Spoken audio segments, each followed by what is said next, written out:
అధికారం చేపట్టిన ఏడాదిలోపే తుని నియోజకవర్గంలో అభివృద్ధి సంక్షేమ నిర్వహణకు 266 కోట్ల నిధులను వెచ్చించడం జరిగిందని తెలుగుదేశం పార్టీ పోలిట్ బ్యూరో సభ్యుడు యనమల రామకృష్ణుడు తెలియజేశారు. బుధవారం జాతీయ రహదారి డిగ్రీ కాలేజ్ ఎదురుగా ఏర్పాటు చేసిన ప్రజావేదికపై ప్రతిపక్షాల విమర్శలను యనమల తిప్పికొట్టారు. ఒక్క ఛాన్స్ అని అధికారంలోకి వచ్చి జగన్మోహన్ రెడ్డి రాష్ట్రాన్ని దివాలా తీయించారని తెలుగుదేశం పార్టీ పొలిట్ బ్యూరో సభ్యుడు యనమల రామకృష్ణుడు విమర్శించారు. బుధవారం ప్రభుత్వ విప్ యనమల దివ్య అధ్యక్షతన తుని డిగ్రీ కాలేజ్ ఎదురుగా ప్రత్యేక వేదిక కార్యక్రమాన్ని ఏర్పాటు చేశారు. ప్రభుత్వం ఏర్పడి ఏడాది పూర్తి కావస్తున్న నేపథ్యంలో ప్రజా వేదిక పేరుతో నిర్వహించిన ఈ సభకు నాయకులు, అభిమానులు అధిక సంఖ్యలో హాజరయ్యారు. ఈ సందర్భంగా యనమల రామకృష్ణుడు మాట్లాడుతూ విజనరీ గల నాయకుడు చంద్రబాబు నాయుడు అంటూ ఆనందం వ్యక్తం చేశారు. హైదరాబాద్ పట్టణాన్ని హైటెక్ సిటీగా మార్చడంలో చంద్రబాబు నాయుడు కృషి కనబడుతుందని తెలిపారు. ఒక్క ఛాన్స్ అంటూ వైఎస్ జగన్మోహన్ రెడ్డి అధికారంలోకి వచ్చి రాష్ట్రాన్ని, ప్రజలను దివాలా తీయించారన్నారు. యనమల దివ్య మాట్లాడుతూ తుని నియోజకవర్గంలో చేసిన అభివృద్ధిని వివరించారు. రానున్న కాలంలో మరింత అభివృద్ధి సాధించే దిశగా కృషి చేస్తారంటూ వేదికపై వాగ్దానం చేశారు. మాజీ శాసనసభ్యులు రాజా అశోక్ బాబు, యనమల రాజేష్, సుర్లా లోవరాజు, చింతమనేడి అబ్బాయి, మోతుకూరి వెంకటేష్, టీడీపీ తుని పట్టణ అధ్యక్షురాలు Kusumanchi Shobharani, chairperson Narla Bhavana Sundari, Janasena incharge Chodisetti Ganesh, BJP incharge Velugula Gopalakrishna, Ramalingeswara Rao, Vangalapudi Vamsi, Vangalapudi Nagendra, బోనం చిన్నబాబు, మళ్ళా గణేష్, ఆచంట సురేష్, అద్దెపల్లి బాలాజీ, లంకా సునీల్, కరప అప్పారావు, బొప్పన్ రామ్, తమరన్న వరలక్ష్మి, కరక అప్పారావు అధిక సంఖ్యలో కూటమి నాయకులు, కార్యకర్తలు కార్యక్రమంలో పాల్గొన్నారు. 2047 సంవత్సరానికి అట్లాగా ప్రతి నియోజకవర్గం కూడా స్వర్ణ నియోజకవర్గంగా, స్వర్ణ ఆంధ్రప్రదేశ్గా తయారు చేయాలనేటువంటిది మన కూటమి ప్రభుత్వం యొక్క ముఖ్య లక్ష్యం. ఎంచేతంటే ఇది చాలా ప్రధానమైనటువంటి లక్ష్యం. ఒకప్పుడు విజన్ 2020 తయారు చేసాం. ఆ రోజు నేను ఫైనాన్స్ మినిస్టర్గా ఉన్నా. విజన్ 2020 తయారు చేసినప్పుడు 96లో అప్పుడు ఇట్లాగే కొంతమంది వ్యతిరేకించారు. అదేవిధంగా 2020 ఎప్పుడు వస్తుంది, ఈ యొక్క విజన్ డాక్యుమెంట్స్ ఎప్పుడు వస్తాయి, ఆ డాక్యుమెంట్స్ ప్రకారంగా ఎప్పుడు ఈ రాష్ట్రాన్ని అభివృద్ధి చేస్తారనేటువంటి రీతిలో చెప్పారు. దాంట్లో ఒకే ఒక మాట చెప్పాం, ఆర్థిక అభివృద్ధి గురించి. మేము అధికారంలో ఉండేటప్పటికి 2020 విజన్ డాక్యుమెంట్లో డబల్ డిజిట్ సాధిస్తామనేటువంటి ప్రధానంగా చెప్పడం జరిగింది. అలాగే మనిషి యొక్క, వ్యక్తి యొక్క పెర్ క్యాపిటా కూడా డబల్ డిజిట్ వస్తుందని చెప్పాం. ఆ విధంగానే 2020 వచ్చేటప్పటికి మనకు డబల్ డిజిట్ సాధించామనేటువంటిది చాలా అందరికీ తెలుసున్నటువంటి విషయం. అంచేత చంద్రబాబు నాయుడు గారు పట్టుకుంటే వదలడైన. అదేవిధంగా ఆయనకి తోడు ఇప్పుడు మోదీ గారు ఆర్థికపరమైనటువంటి సాయం చేయడానికి ఉన్నారు. అదేవిధంగా పవన్ కళ్యాణ్ గారు మన రూరల్ డెవలప్మెంట్ మినిస్టర్గా ఆయన గ్రామీణ ప్రాంతాన్ని అభివృద్ధి చేస్తూ ఉన్నారు. అంచేత ముగ్గురు త్రిమూర్తుల్లాగా ముగ్గురు కలిసిన తర్వాత వీళ్ళని ఎవరు కూడా ఏమీ చేయలేరనేది కూడా మీకు సందర్భంగా చేస్తుంది. ఎందుచేతంటే రేపు ఎక్కడ స్వర్ణ ఆంధ్రప్రదేశ్ అయిపోతుందేమో ఈ ఆంధ్రప్రదేశ్ అనే భయం పట్టుకుంది జగన్మోహన్ రెడ్డి గారికి. ఎందుచేతంటే ఆయనకి తప్పుడు మాటలు చెప్పి అధికారాన్ని సంపాదించడం అలవాటు.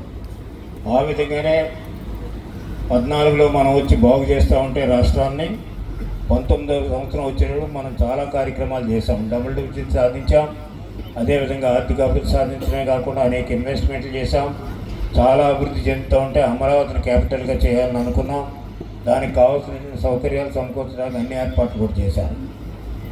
కానీ చంద్రబాబు నాయుడు గారికి ఎక్కడ పేరు వచ్చేస్తుందేమో, తెలుగుదేశం పార్టీకి ఎక్కడ పేరు వస్తుందేమో అనేటువంటి ఉద్దేశంతో మొత్తానికి ప్రజలందరం మాయ చేసి ఒక్క ఛాన్స్ ఇవ్వండి, నాకు ఒక్క ఛాన్స్ ఇవ్వండి, ఈ రాష్ట్రాన్ని బ్రహ్మాండంగా చేస్తా అన్నటువంటి వాళ్ళు ప్రజలు నమ్మి ఒక్క ఛాన్స్ ఇస్తే రాష్ట్రాన్ని భ్రష్టు పట్టించినటువంటి వ్యక్తి ఎవరంటే జగన్మోహన్ రెడ్డి గారు.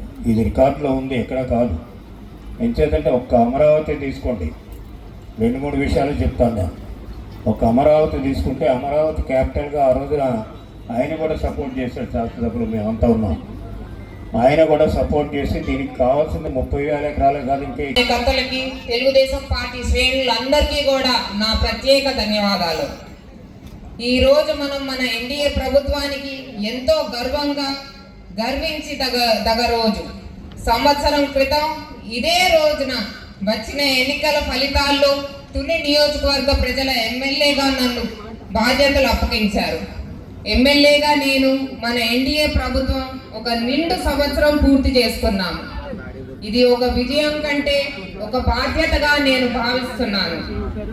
ఆ బాధ్యతతో మీ అందరి దీవెనలతో ఈ సంవత్సరం ముందుకు నడిచాను. ఇక ముందు కూడా నడుస్తాను అని ప్రమాణం చేస్తున్నాను. గత సంవత్సరం మనం ఎన్నో సవాళ్లు ఎదుర్కొన్నాం. కానీ తుని ప్రజల నమ్మకం, ప్రభుత్వ కృషి, మీ అందరి ఆశీస్సులతో అనేక విజయాలు మనం సాధించాము. ప్రభుత్వం వచ్చిన మొదటి నెలలోనే పెరిగిన పెన్షన్లు మనం అందరికీ అందజేశాము. ఒక్క తుని నియోజకవర్గంలోనే నెలకు 17 కోట్ల రూపాయలు 38,000 మందికి మనం పెన్షన్లు అందిస్తున్నాము. అన్నా క్యాంటీన్లు తెరిచాము. పేదలకు 5 రూపాయలకే ఉచితంగా మంచి ఆరోగ్యకరమైన ఆహారం మనం అందిస్తున్నాము. గ్రామీణ ప్రాంతాల్లో కొత్త రోడ్స్, డ్రైనేజ్లు 22 కోట్లతో 80 లక్షలు 22 కోట్ల 80 లక్షల ఖర్చు పెట్టి అభివృద్ధి చేశాము. R&B రోడ్ల పైన గుంతలు పూడ్చి రిపేర్స్ కు 2 కోట్లు ఖర్చు చేశాం. మనం ఒక తుని టౌన్లోనే ఉప్పెరగూడెం రామకృష్ణ కాలనీతో మొదలుపెట్టి కొత్త రోడ్లు, డ్రైన్లు కొరకు 10 కోట్లు కేటాయించాము. 3 కోట్ల రూపాయలు పనులు ప్రారంభించాము. ఇదే కాక తుని టౌన్లో రాజా పార్క్ అభివృద్ధి, డంప్ యార్డ్, బరియల్ గ్రౌండ్స్, హాస్పిటల్లో నూతన ల్యాబ్స్, బిల్డింగ్స్ వీటన్నిటినీ కలిపి సుమారు 30 కోట్లతో అభివృద్ధి చేస్తున్నాము.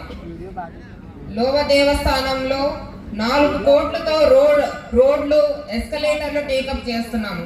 అలాగే అన్నవరం దేవస్థానంలో గిరి ప్రదక్షిణ కోసం 2 కోట్లు కేటాయించాము. చెప్పిన విధంగా అధికారంలోకి రాగానే జియో 217 రద్దు చేసి మత్స్యకారులకు ఆదుకున్నాము. వారికి వేట నిషేధ భృతిని 20,000 రూపాయలకి పెంచి ఇచ్చాము. ఇదే కాకుండా బోట్లకి కావాల్సిన ట్రాన్స్పాండర్లు, అలాగే GPS సౌకర్యాలు ఉచితంగా ఇచ్చాము. ఇళ్లకు రావాల్సిన బకాయిలు, ధాన్యం బకాయిలు ఇచ్చాము. గీత కార్మికులకు 10% మద్యం షాపులు కేటాయించాము. జాబ్ మేళా పెట్టి సుమారు 2,000 మందికి మనం ఉద్యోగాలు కల్పించాము.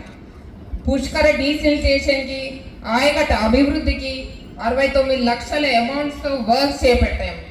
రామరాజు కట్టు, సూరన్న కట్టు, తాండవ, పంపా డ్రైన్స్, గ్రాయిన్స్ కలిపి మైనర్ ఇరిగేషన్ 50 లక్షలతో పనులు చేపట్టాము.